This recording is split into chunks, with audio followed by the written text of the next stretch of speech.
subscribe now and press the bell icon. Never miss an update from Tips.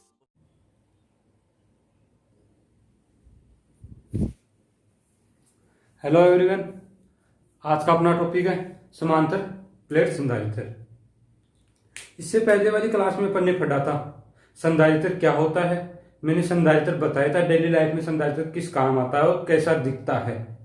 ठीक है दोस्तों, और संधारित्र में ये भी बताया था मैंने कि आवेश को नियत रख के अपन विभव के मान को बढ़ा दे तो धारिता, विभव के मान को कम कर दे, विभव के मान को कम कर दे तो धारिता बढ़ जाएगी। ठीक है दोस्तों, तो सी व्युत्क्रमानुपाती होता है संधारित्र में V के, सी व्युत्क्रमानुपाती होता है V के, और धारिता क्या होती है? धारिता होती है Q/V। ठीक है दोस्तों, ये दो बातें अपन ने पहले देख लिया। आज अपन देखेंगे समांतर प्लेट संधारित्र कि समांतर प्लेट संधारित्र क्या होता है।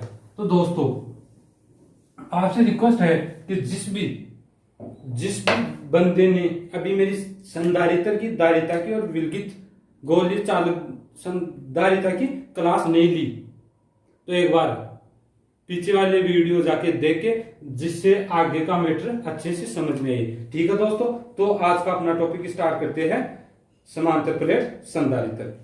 समांतर प्लेट संधारित्र क्या होती है? समांतर प्लेट संधारित्र एक ऐसी व्यवस्था है जो आकृति में समान तथा क्षेत्रफल में समान, आकृति और क्षेत्रफल, ऐसी प्लेट है जिनकी आकृति और क्षेत्रफल दोनों समान हो और परस्पर समान दूरी पे रखी हुई हो। एक प्लेट ये, एक प्लेट ये। मेरे पास दो प्लेटें हैं।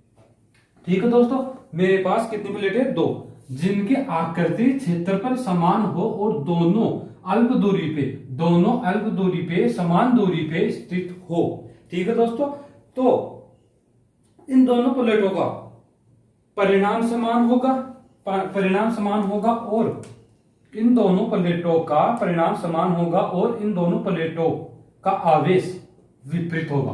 यानी कि अगर एक धनात्मक होगी तो एक ऋणात्मक प्लेट होगी। ठीक है दोस्तों, उसे ही संधारित्र बोलते हैं। संधारित्र वाला पार्ट में पहले पढ़ा चुका। ठीक है दोस्तों, तो अब इस प्लेट पे अपन क्या ज्ञात करेंगे? समांतर प्लेट संधारित्र। ठीक है दोस्तों, ये प्लस Q, ये माइनस Q, ये अपना क्या संधारित्र हो गया। अब अपन देखेंगे कि पहले वाले चैप्टर की बात करूं मैं, पहले वाले चैप्टर यानी कि विद्युत क्षेत्र में पढ़ाया था मैंने। विद्युत क्षेत्र क्या कैसे किया जाता है, किसी प्लेट का विद्युत क्षेत्र ज्ञात कैसे किया जाता है। ठीक है दोस्तों, तो मैं एकदम एक पतली प्लेट लूंगा। क्या लूंगा मैं? एकदम पतली प्लेट लूंगा। ये मेरी पतली प्लेट है, एक अनंत विस्तार की एक पतली प्लेट है मेरे पास।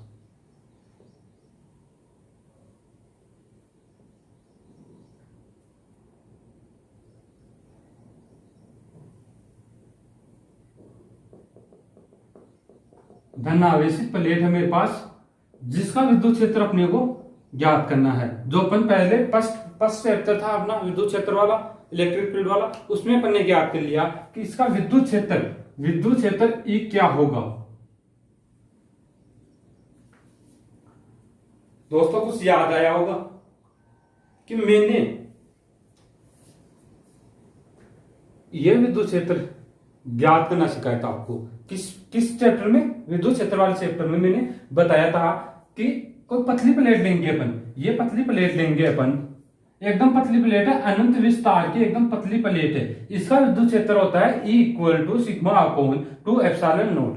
ठीक है दोस्तों, ये हो गया इसका विद्युत क्षेत्र जो अपन पहले देख चुके। अगर किसी बंदे को डाउट है कि ये कहां से आया तो प्लीज कृपया करके एक बार मेरी पहले चैप्टर वाली विद्युत क्षेत्र पार्ट वाली क्लास देख लेना, शायद 4-5 क्लास के आसपास है मेरी।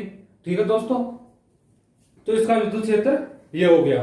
और मैंने वहां पे ये भी पढ़ाया था कि सिग्मा इक्वल टू क्या होता है, यानी कि इस सिग्मा का मान क्या होता है, ये सिग्मा किसके बराबर होता है, ये चीज भी मैंने बताई थी, यानी कि Q आवेश बटा क्षेत्रफल। ठीक है दोस्तों, ये चीज अपन ने चैप्टर फर्स्ट में पढ़ी थी। अब अपन स्टार्ट करते हैं अपना मेन टॉपिक, समांतर प्लेट संधारित्र। समांतर प्लेट संधारित्र क्या होता है, इसकी वैल्यू ज्ञात करेंगे अपन। ठीक है दोस्तों,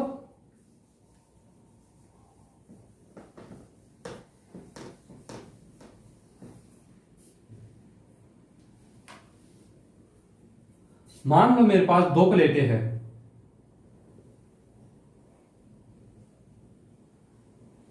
एक प्लेट ये,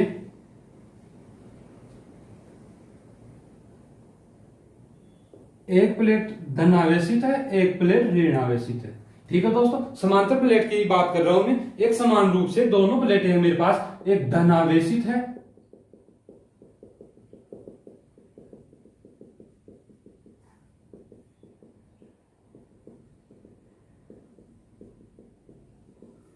एक ऋण आवेशित है, जो अल्पतम दूरी यानी कि समान दूरी, बहुत कम दूरी पे स्थित है, डी दूरी पे स्थित है।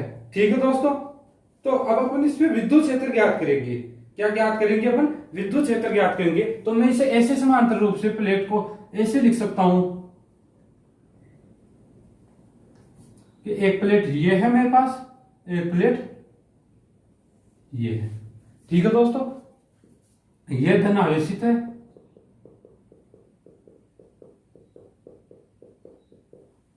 ये ऋण आवेशित है।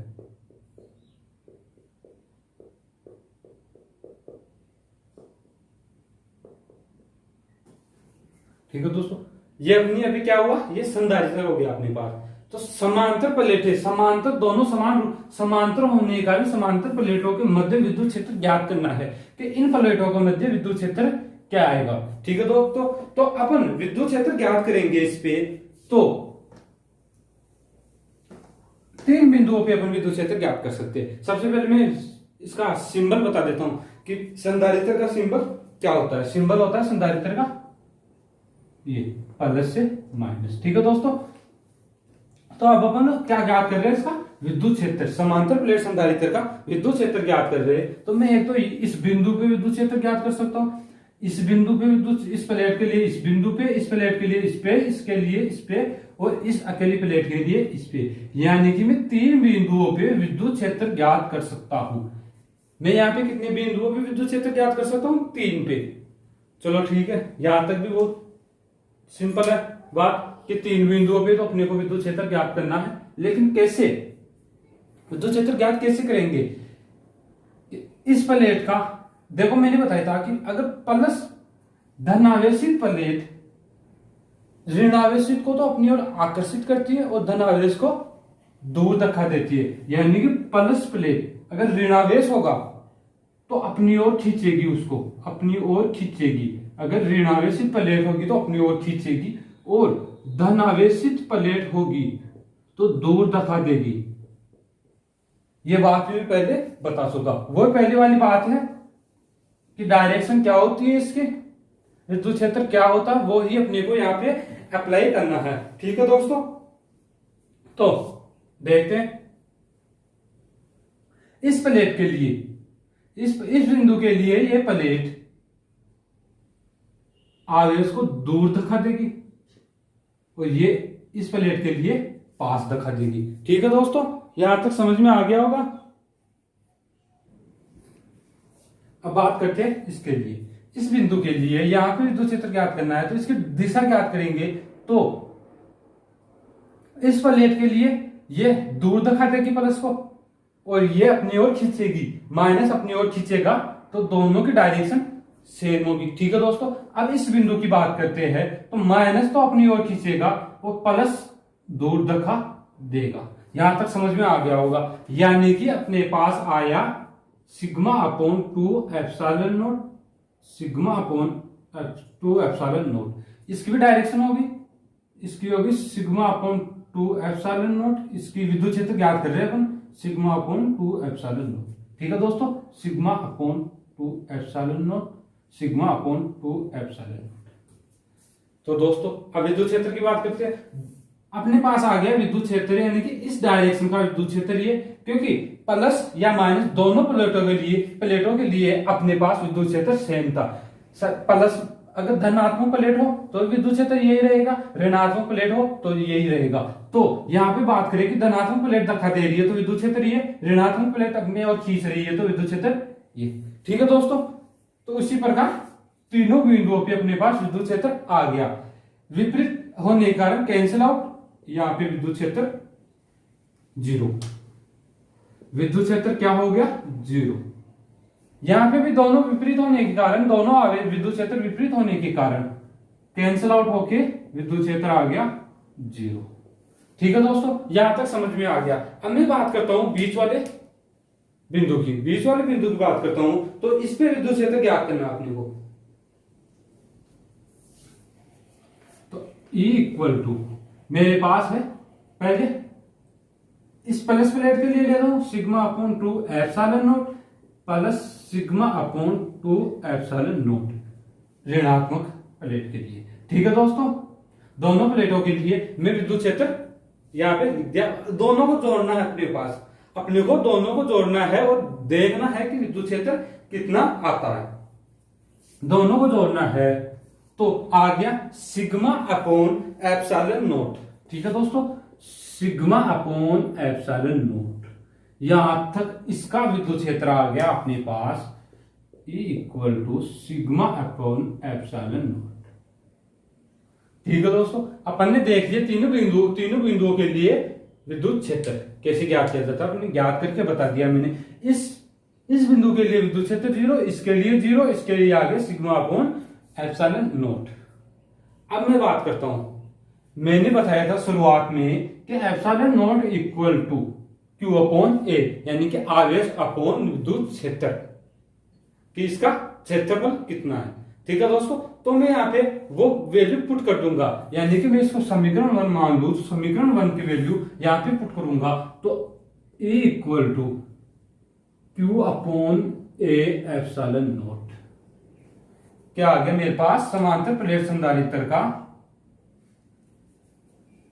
विद्युत क्षेत्र, फाइनल विद्युत क्षेत्र आ गया। विद्युत क्षेत्र क्या आएगा। ठीक है दोस्तों, यहां तक उम्मीद करता हूं यहां तक समझ में आ गया होगा।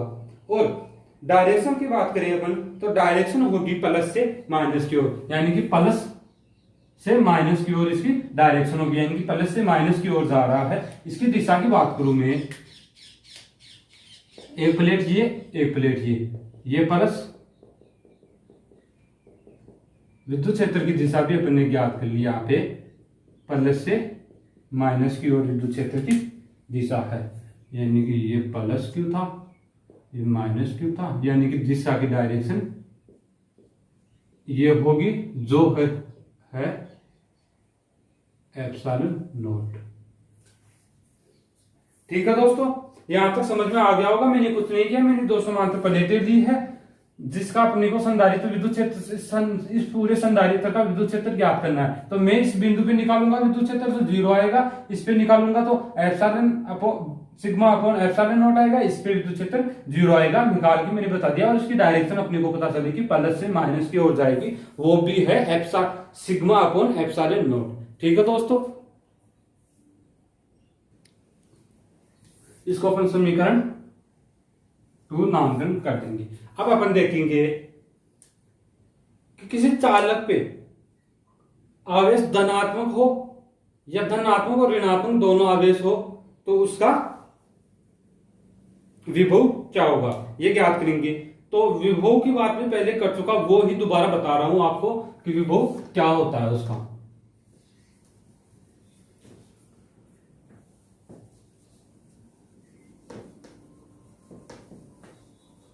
इसकी दिशा मैंने बता दी, प्लस से माइनस की ओर होती है, विद्युत क्षेत्र होता है इसका सिग्मा अपॉन एप्सिलॉन नॉट। ठीक है दोस्तों, अब मैं बात करता हूं पहले किसी चालक पे समान आवेश हो, यदि किसी चालक पे समान आवेश हो यानी कि धनात्मक, तो इसका विद्युत क्षेत्र होता है 0।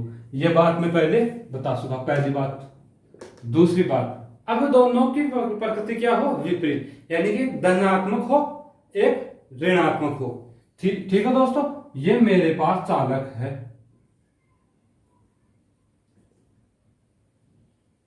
एक धनात्मक है, एक ऋणात्मक है। इसकी लंबाई L है, इस पे विभव कितना है V। ठीक है दोस्तों, तो ये प्लस टर्मिनल, ये माइनस टर्मिनल है। पहले बात कर चुका मैं विद्युत क्षेत्र वाली पार्ट में, एक बार और बता रहा हूं, रिवाइज हो जाएगा आपका। इस पे तो विद्युत क्षेत्र 0 होगा क्योंकि समान आवेश है, समान आवेश में विद्युत क्षेत्र 0 होता है। ठीक है दोस्तों, अच्छे से एक्सप्लेन करके नहीं बता सकता, वीडियो लंबी हो जाएगी। जिससे अगर अच्छे से एक्सप्लेन आपको मालूम करना है कि इसका मान 0 क्यों आया, तो मेरी विद्युत क्षेत्र वाले पार्ट की वीडियो देख के आपको अच्छे से समझ में आ जाएगा। ठीक है दोस्तों, अब इसकी बात करूं मैं कि विपरीत प्रकृति का है। क्या है ये? विपरीत प्रकृति का है। तो इसका विद्युत क्षेत्र क्या आएगा? विद्युत क्षेत्र आएगा V/L। विद्युत क्षेत्र क्या आएगा? V/L।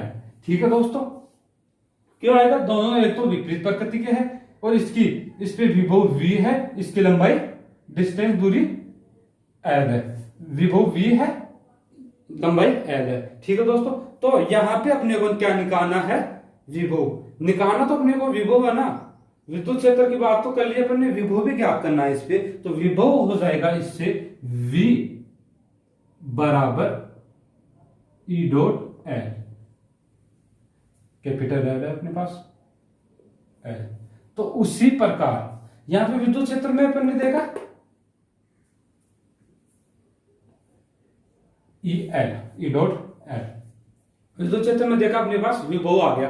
अपने को धारिता ज्ञात करनी है, समांतर प्लेट में धारिता ज्ञात करनी है। धारिता ज्ञात करने के लिए अपने को विभव मान पता लगाना बहुत जरूरी है, तो विभव इससे पता चल जाएगा। तो उसी प्रकार समांतर प्लेट संधारित्र में भी अपन विभव ज्ञात करेंगे। विभव के लिए अपने पास विद्युत क्षेत्र है, L इसकी दूरी है। मैंने अभी मानना था D दूरी, यानी कि दोनों प्लेटों के मध्य क्या माननी थी? D दूरी। तो अपने पास विभव आ जाएगा उसी प्रकार, अपने पास विभव आ जाएगा E.D। ठीक है दोस्तों, इसको समीकरण 3 दे देता हूं मैं। यह तो मैंने समझाने के लिए बताया था कि कंफ्यूजन होता है यहाँ पे कि मैं डायरेक्ट लिख देता V बराबर E.D, ये डायरेक्ट लिख देता तो कंफ्यूजन होता। उसके लिए मैंने ये सब कुछ करके समझाने के लिए बताया था। ठीक है दोस्तों, तो अपने पास विभव कितना आ गया? E बराबर E.D। D यहाँ पे क्या है? दूरी। D है दूरी। ठीक है दोस्तों, अब मैं यहाँ पे क्या रख दूंगा? वैल्यू, विद्युत क्षेत्र यानी कि E की वैल्यू रख दूंगा समीकरण 2 से। समीकरण 2 से E की वैल्यू रखूंगा V बराबर अपने पास आई थी Q/σ/0 D। ये अपने पास क्या आ गया? V, यानी कि विभव निकल के आ गया। मैंने कुछ नहीं किया, रॉकेट साइंस नहीं लगाई मैंने सिर्फ ये किया है कि पहले तो विभव ज्ञात किया, विद्युत क्षेत्र वाले पार्ट में पढ़ाया था ये चीज। विभव ज्ञात करने के बाद मैंने ओनली विद्युत क्षेत्र E की वैल्यू पुट की है। यहाँ पे विद्युत क्षेत्र E की वैल्यू पुट कर दी तो समीकरण अपने पास आ गया 4। ठीक है दोस्तों, समीकरण 4 आ गया। अब मैं धारिता की बात करता हूं। धारिता क्या होती है? C बराबर Q/V। अपने पास V की वैल्यू है तो अपन पुट कर देंगे, यानी कि धारिता होता है C बराबर Q/V। V की वैल्यू अपने पास समीकरण 4 में है, तो समीकरण 4 की वैल्यू पुट करने पर C बराबर Q अपने पास थी Q/σ/0 D। ठीक है दोस्तों, Q से Q कैंसिल आउट, तो C बराबर σ/D। दोस्तों अपने पास आ गई, क्या आ गई? दोस्तों कुछ गड़बड़ हो गई। अपने पास E की वैल्यू थी, सिग्मा नहीं थी। यहाँ पे सिग्मा की वैल्यू तो अपन ने रख दी थी ना, सिग्मा Q/A, तो यहाँ पे A आएगा। छोटी सी मिस्टेक है, ज्यादा बड़ी मिस्टेक नहीं है। अब ठीक हो गया अपने पास। ठीक है दोस्तों, समझ में आ गया कि मैंने कुछ नहीं किया, मैंने विभव निकाला ई डॉट डी।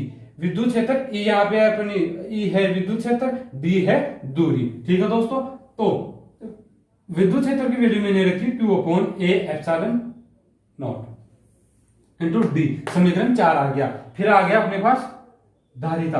अपन ने पहली क्लास में देख ली थी इस चैप्टर के कि C equal to Q upon V होती है। V की वैल्यू अपने पास है, V की वैल्यू अपने पास है तो Q अपॉन V की वैल्यू रख दिया अपन ने, तो Q से Q कैंसिल आउट और अपने पास धारिता आ गई। ठीक है दोस्तों, उम्मीद करता हूं समझ में आया होगा। वीडियो अच्छा लगा तो लाइक कीजिए, शेयर कीजिए, कमेंट कीजिए। और कुछ भी रॉकेट साइंस नहीं लगाया मैंने, समांतर प्लेट संधारित्र सीधा सीधा बिल्कुल बेसिक अच्छे से एक्सप्लेन किया है। एक एक ट्रम एक एक डेरिवेशन का एक एक पार्ट आपको बताया है। ठीक है दोस्तों, कुछ नहीं किया मैंने। समांतर प्लेट संधारित्र उसका पहले तो हर बिंदु पे विद्युत क्षेत्र ज्ञात किया है। जो इस वाले पार्ट में विद्युत क्षेत्र 0 आया था, इस पे 0 आया था, इस पे आया था सिग्मा अपॉन एप्सिलॉन नॉट। ठीक है दोस्तों, फिर सिग्मा की वैल्यू होती है ये, तो फिर वो वैल्यू रख के मैंने विद्युत क्षेत्र, ये अपने पास विद्युत क्षेत्र आ गया। फिर विभव निकाला मैंने ई डॉट डी, विभव निकाल के विद्युत क्षेत्र की वैल्यू पुट की, समीकरण 4 आ गया। इसमें विद्युत धारिता आई अपने पास C equal to Q upon V, तो वैल्यू रखा मैंने, Q से Q कैंसिल आउट, धारिता अपने पास निकलती आ गई। यही समांतर प्लेट संधारित्र की धारिता है। ठीक है दोस्तों, वीडियो देखने के लिए धन्यवाद। अच्छा लगा तो लाइक शेयर कमेंट कीजिए। कुछ भी डाउट हो फिजिक्स संबंधी कमेंट कीजिए, आपको बोर्ड पे ही सॉल्यूशन करवाऊंगा जिससे आपको अच्छे से समझ में। ठीक है दोस्तों, थैंक यू।